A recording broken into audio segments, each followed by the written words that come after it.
area, please. So next presentation is going to come from session 5. And session 5 is basically very much so working work package 3. This has been driven by Steffi and Camille from DIN and also from Afnor. And what they've been doing is advancing very much so this CWA mechanism within SEN. And they're going to present the work that's taking place in the project at a specific stage. Both very experienced, and both I'm sure you will enjoy. And it was pleasure working at the early stage from ourselves, TSC, and also from the No Fear project. So I'll hand the floor to Camille, and we go from there.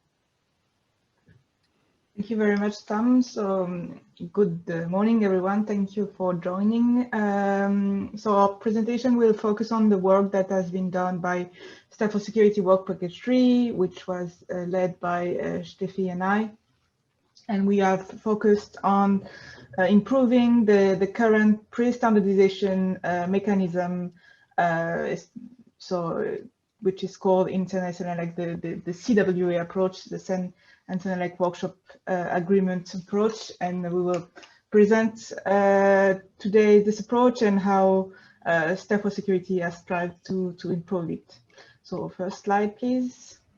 And I like to kick off with a bit of a reminder on what standardization is at its core. So I always like to give the image of standardization as a bit of a kitchen recipe, in that it's not mandatory. You have always space for innovation, for changing up the recipe, for adapting it to your need, to your taste, and so on. But at the same time, having the recipe makes it easier for the cook to work together with other cooks maybe, and also for the customer to know what he's ordering and eating. And this is why today, because of this usefulness of standardization, you basically have standards everywhere around you. Maybe you were not aware, but most of the tools and the products and the process you have around you rely on some way on standard. I just gave a few examples on the left. When you watch a video, if you put on makeup, with the barcode you use to check out in store and so on, all of them rely on either international or European standards. Next slide, please. So at the European level, European standardization is mainly carried out by the SEN and SENELEC. There is also the ETSI for the telecommunication side, but we won't talk about them today because they are not, they don't use the same mechanism for the pre-standardization approach. So SEN and SENELEC, SENELEC is for electrotechnological side and SEN for all the other aspects, are the recognized EU body for standardization in Europe.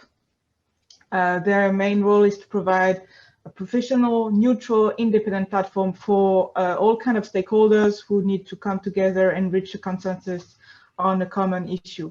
So as you may imagine, oftentimes, especially in industry, you may have organizations that are competitors and they still need to find a common standard. So it is very important for them to have a neutral ground. So SEN and SENELEC also, sorry, thank you, help to ensure that the system, when stakeholders come together to talk about standardization document, that they do so while respecting the principles of transparency, of openness, of coherency between various documents, and of consensus. And those are all principles that are laid down by the World Trade Organization. So it's just not just us who came up with that. And of course, when we provide a platform, we also mean that we provide practical support to all the technical bodies, which are on various subjects when they develop their standardization or pre-standardization deliverables. So while we provide the platform, of course, all stakeholders can get involved, and they can get involved in various capacities, depending on their needs, depending on their availability, on the resources, and so on. So we have identified basically 4 main ways of getting involved.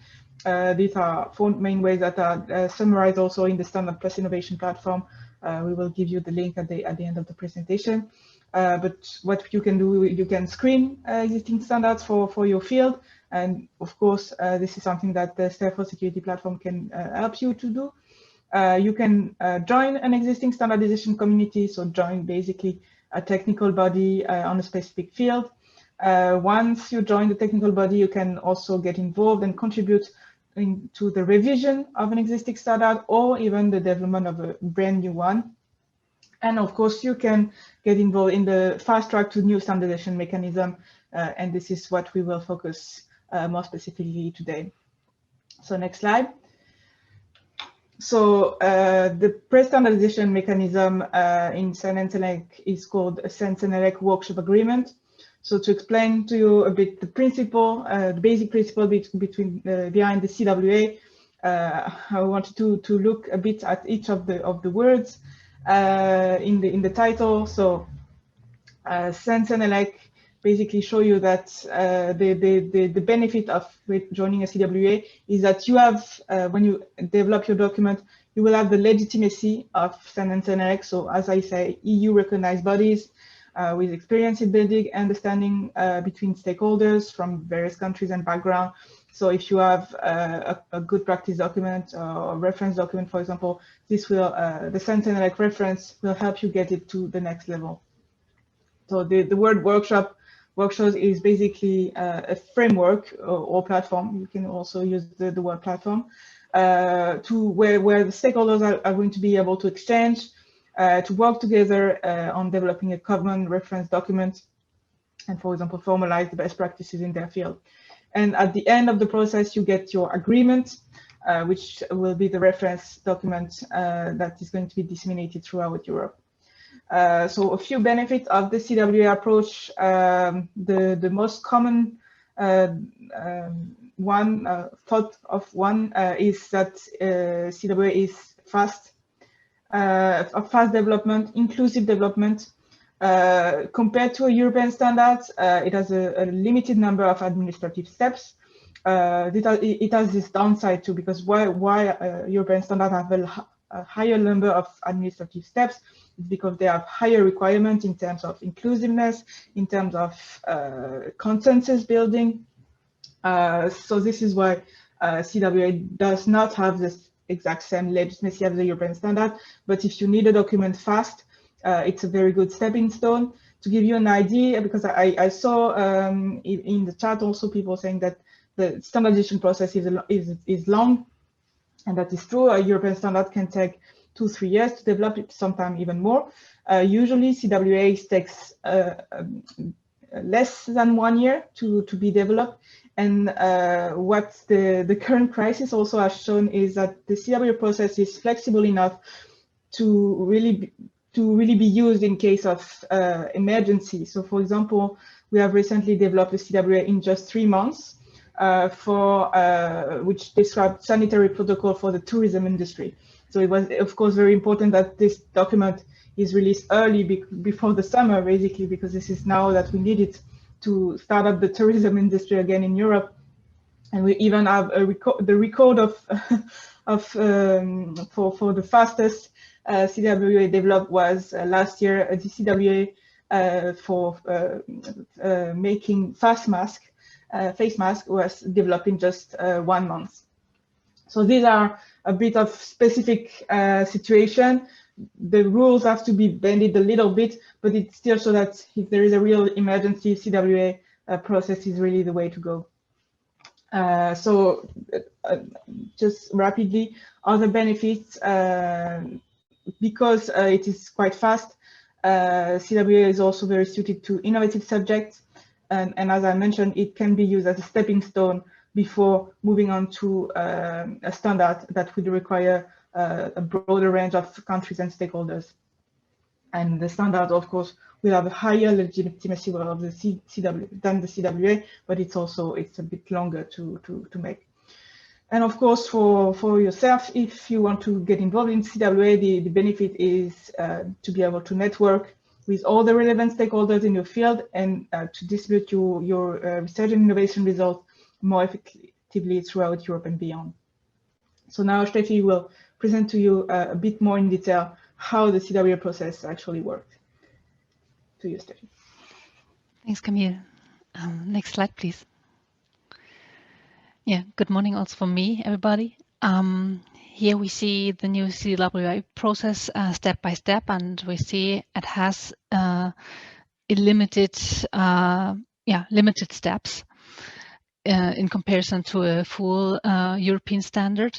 So we start with the submission of a proposal form, and this is a one-pager. So the good thing here is we keep the entrance level low.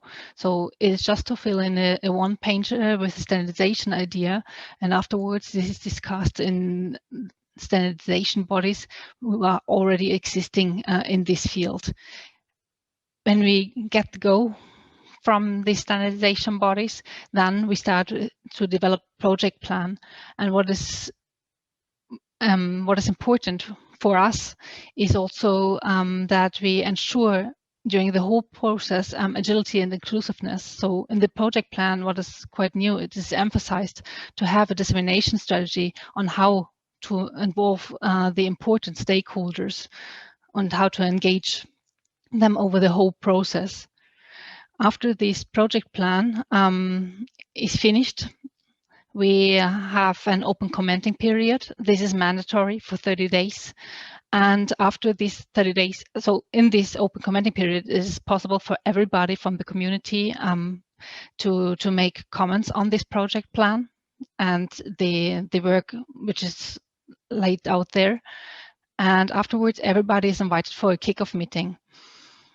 So in the kickoff meeting, the attendees have the possibility to say that they really want to participate in this workshop and really to they say that they really want to work on the pre-standardization document, and this is done the CWA development. Of course, it is also possible to step back from the workshop, but from experience is when the people attend the kickoff, they normally keep engaged during the whole process. So here in this step, the CWA is developed, so the pre-standardization document, and after from the consortium, it is seen that these documents, these reference documents, your recipe is ready. There's a possibility to have an open commenting period again to receive comments from the public and to further improve the document.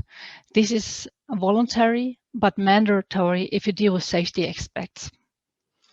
Afterwards, the CWA is finalized and published on the Sentinel websites, and here you publish your recipe and make it available for the public. Important is here that we further developed this process, and we have now clear tasks, responsibilities, and time frames, what also shortens the time for development. Next slide, please. We STAIR4SECURITY had a huge impact on this process. We gave recommendations and specific proposals on how to improve the user friendliness of the whole process, improve the agility and inclusiveness of the process, and raise also awareness on specific security risks before the development of a CWA. And here we had a lot of help from groups such as the Standardization Committee TC 391 on Societal and Citizen Security and international Müller committees. We had a lot of feedback from the STAIR4SECURITY Advisory Board, as well as the project No Fear and our pilots projects Setna and Smooth, which are all from the security sector. So, and next slide, please. This was the new standardization process in brief. So if you want to learn more about standardization in general, for example, there is like Anna and Ashkay showed the STAIR4SECURITY e-learning platform and other pages like Standards Plus Innovation. And if you really want to get in touch with the European standardization system, this is possible throughout the Sentinel Management Center on the European side, or to the members of this standardization system. So if you're, for example, from Austria, you have a national standards body called ASI, or if you are from Sweden, there's also a national standards body called SIS. So every single country has its own members of Sensenelec, so its own standardization body. And they will be found via the links you can use after the presentation is shared. So from here, you receive more information about standardization and how standardization can benefit, for example, your project. And you can also discuss directly an idea you have to launch an own CWA and to distribute your research and innovation results efficiently for all relevant stakeholders. So this is your point of contact, and please contact us. We are more than happy to receive your ideas. And when the presentation is shared, you will find also at the end 2 additional slides about the most important standardization committees on European and international level, which deal all with security. This is additionally from us for you, that you are aware which bodies already exist and with which topics they deal with. Yes, thank you from my side for your attendance. And as I said, we are looking forward to hear from you from your ideas for standardization. Thank you. Thank you, Steffi. Thank you, Camille. We are going to go to one more time just to get the questions that you raised. And Catherine, can we get them up, please? And we just do that. Okay, the question we have today for this specific session is how familiar are you with standardization? And you can see that there are 5 specific replies. Please choose one. As you wish, we will continue this method throughout today's session, and especially the afternoon session, but we will not do for the next session, and we'll go forward. But I think the presentations was excellent, and we'll move on very shortly after this. So if we can close this poll now, let's close now and see what the results are. Polls are showing that there has been a strong involvement of 34% those involved in standardization activities. And from there on, it's rather mixed. Clearly, I'm saying that I'm not interested at all. 0 is quite encouraging. There are 72 people on the call at the moment, so you can help you to kind of judge the reaction to that specific question. With many thanks. Okay, Camille and Steffi, thank you very much for that. We move now to the next presentation. And this presentation is going to be